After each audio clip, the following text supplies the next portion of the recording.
আগামী 25শে March Asian cup বাছাই পর্বের ম্যাচ বাংলাদেশের ভারতের বিপক্ষে মেঘালয়ের শিলংয়ে। ম্যাচটি বাংলাদেশের জন্য অত্যন্ত কঠিন এবং চ্যালেঞ্জের। ভারত অত্যন্ত শক্তিশালী দল, ভারত দারুণ দল, ভারতের দুর্দান্ত সব খেলোয়াড় রয়েছেন, এই বিষয়গুলো তো আছেই। এর বাইরেও ভারতের বিপক্ষে ম্যাচটি বাংলাদেশের জন্য হিমালয় পর্বত জয় করার মতোই চ্যালেঞ্জের। এর কারণ আছে। ভারত ঘরের মাঠে অত্যন্ত শক্তিশালী দল তো বটেই, ভারত অত্যন্ত কঠিন এবং ঝামেলা প্রবণ একটি দল। কি কারণে ঝামেলা প্রবণ বলছি? কারণ ভারত ফুটবলে তার প্রতিপক্ষের জন্য নানা ধরনের ঝামেলা এবং সমস্যা তৈরি করে, এবং এটাই তাদের কৌশলের অংশ। এবং এটা শুধু ভারতের নয়, এটা দুনিয়ার অনেক দেশেই হয়। সাধারণত ক্লাব ফুটবলে এই ব্যাপারগুলো দেখা যায়। রিয়াল মাদ্রিদ যখন লিভারপুলের মাঠে যায়, তখন লিভারপুল কর্তৃপক্ষ পরিবেশ পরিস্থিতি কিছুটা প্রতিকূল করে রাখার চেষ্টা করে, ভাইস ভার্সা। এই ধরনের সব ক্লাবই সাধারণত হোম ম্যাচের সুবিধাটুকু সর্বোচ্চ নেওয়ার চেষ্টা করে। কিন্তু ভারত হোম ম্যাচের সুবিধা নিতে গিয়ে প্রতিপক্ষকে এমন সব সমস্যার সম্মুখীন করে যেটা আনপ্রেসিডেন্টেড। অতীতে বাংলাদেশ জাতীয় ফুটবল দলের ভারতের মাটিতে এই ধরনের নানা সমস্যার সম্মুখীন হওয়ার অভিজ্ঞতা আছে। ভারত খুব কৌশলে প্রতিপক্ষকে এই ধরনের পরিস্থিতির মধ্যে ফেলে। প্রতিপক্ষ যখন বুঝতে পারে যে তারা একটা কৌশলের মধ্যে পড়ে গেছে, তখন তাদের আর সয়ে যাওয়া ছাড়া কিছু করার থাকে না। তারা তখন বুঝতে পারে যে ফাঁদে আমি পা দিয়ে ফেলেছি, আমার আর কিছুই করার নেই, ফাঁদ থেকে বের হওয়ার কোনো উপায় নেই। এবং ততক্ষণে ওই ফাঁদে পা দেওয়ার কারণে দলের ক্ষতি হয়ে গেছে, দল বিপদগ্রস্ত হয়েছে। 1995 সালের মাদ্রাজ সাব গেমসের একটা ঘটনা আমি আপনাদেরকে বলবো।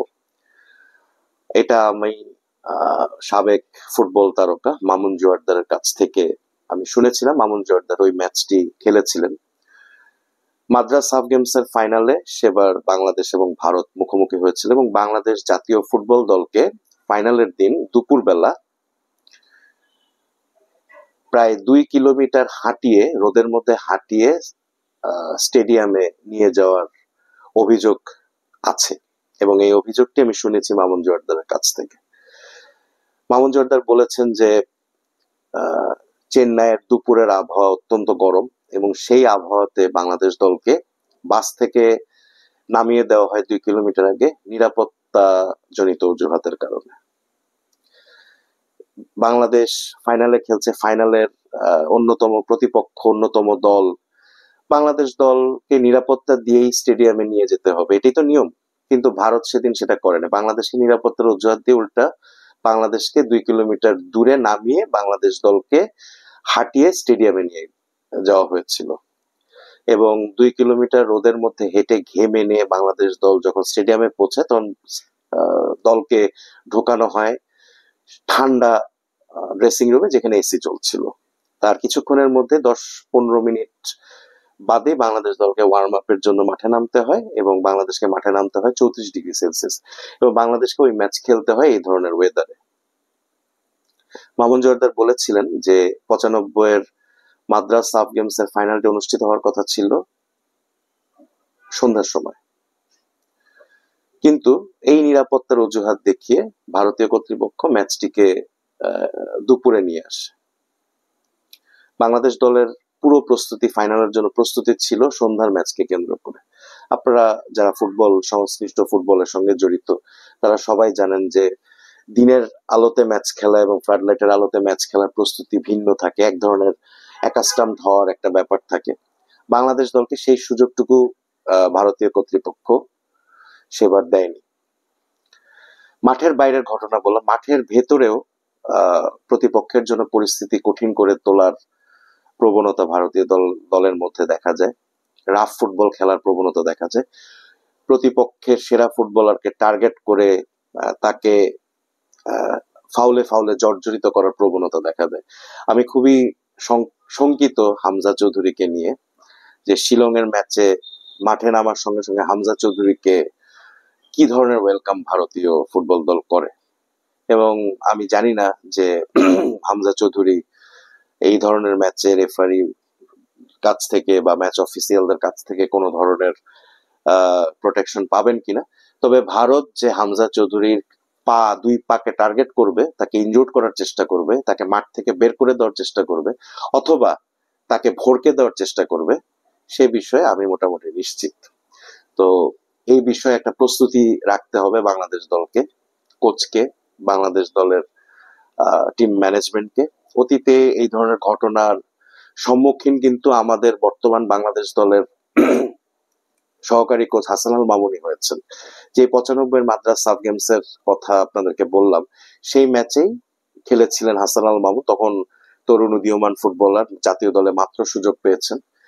খেলা শুরু হওয়ার 5 থেকে 7 মিনিটের মাথায় হাসানুল মামুনকে বাজেভাবে ফল করে মাঠের বাইরে বের করে দেওয়া হয়, এবং সেই ম্যাচে হাসানুল মামুনের কাঁধের হাড় ক্ষতিগ্রস্ত হয়েছিল বলে আমার যতটুকু মনে পড়ে। অতীতে আমি আরেকটি ঘটনার কথা বলতে পারি। 2005 সালে করাচি সাফ ফুটবলের ফাইনালে বাংলাদেশের অন্যতম সেরা প্লেমেকার আরমান মিয়াকে ফাউলে ফাউলে জর্জরিত করা হয়েছে। সেই ঘটনাও, সেই ম্যাচটি আপনারা যারা দেখেছেন তারা সবাই মনে রেখেছেন নিশ্চয়ই। সো এসব দিক বিবেচনা করে 25শে মার্চের ম্যাচ বাংলাদেশের জন্য অত্যন্ত কঠিন, চ্যালেঞ্জিং। এই ম্যাচ চ্যালেঞ্জ বাংলাদেশকে জিততে হবে। চ্যালেঞ্জ গুলোকে উতরে যেই বাংলাদেশকে ম্যাচ জিততে হবে এবং সমর্থকদের মুখে হাসি ফোটাতে হবে। তাই একটা কঠিন মিশন নিয়ে শিলং গেছেন বাংলাদেশের ফুটবলাররা। বাংলাদেশের ফুটবলারদেরকে ভালো খেলতে হবে, যেন হামজা চৌধুরীর উপর এককভাবে কোনো প্রেশার না পড়ে। এটা কিন্তু খুবই গুরুত্বপূর্ণ ব্যাপার। যে আমি নিশ্চিত যে বাংলাদেশ দলের কৌশল তেমনই হবে যে হামজা যেন পুরোপুরি ভারতীয় দলের সামনে এক্সপোজড হয়ে না যায়, যে ভারতীয় দল যেন বুঝতে না পারে যে হামজাকে যদি আমি বসিয়ে দিতে পারি বা থামিয়ে দিতে পারি তাহলে বাংলাদেশ টিম শেষ। এই ধরনের কোনো বার্তা যেন ভারতীয় ফুটবল দলের কাছে না যায়, সেই ব্যাপারে বাংলাদেশের খেলোয়াড়দেরকে সচেষ্ট থাকতে হবে। এগুলো অতীতের ঘটনা থেকে কয়েকটা ঘটনা আমি তুলে ধরলাম 25শে মার্চের ম্যাচকে সামনে রেখে। আমি মনে করি এই প্রজন্মের ফুটবল প্রেমীদের জানা উচিত যে ভারত শুধু মাঠের প্রতিপক্ষ নয়, মাঠের বাইরেও প্রতিপক্ষ হিসেবে কতটা কঠিন এবং কতটা ঝামেলাপূর্ণ। অতীতে ভিসা সংক্রান্ত জটিলতার ঘটনা ঘটেছে। এবার আনন্দের বিষয়, সুখের বিষয় যে ভারত বাংলাদেশের ভিসা নিয়ে কোনো ঝামেলা করেনি। কিছুদিন আগে আমার এক পরিচিত বড় ভাই আমাকে বলছিলেন যে তিনি নিশ্চিত যে হামজা চৌধুরীকে শেষ মুহূর্তে ভিসা দেওয়া হবে। যাই হোক, এবার সেই ধরনের কোনো ঘটনা ঘটেনি।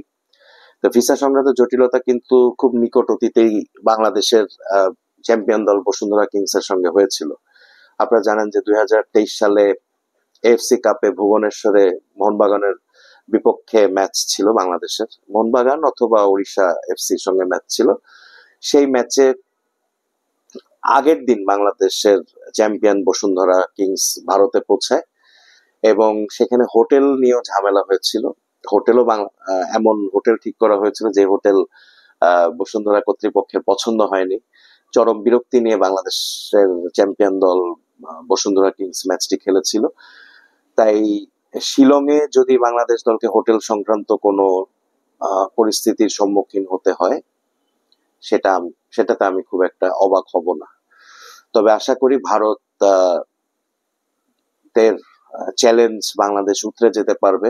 বাংলাদেশ এবার ভালো খেলতে পারবে। এবার বাংলাদেশ একটা ভালো ফলাফল নিয়ে দেশে ফিরতে পারবে, সমর্থকদের মুখে হাসি ফোটাতে পারবে। আশা করি ভারতের চ্যালেঞ্জ মোকাবেলায় বাংলাদেশ দলের সব ধরনের প্রস্তুতি আছে। ধন্যবাদ।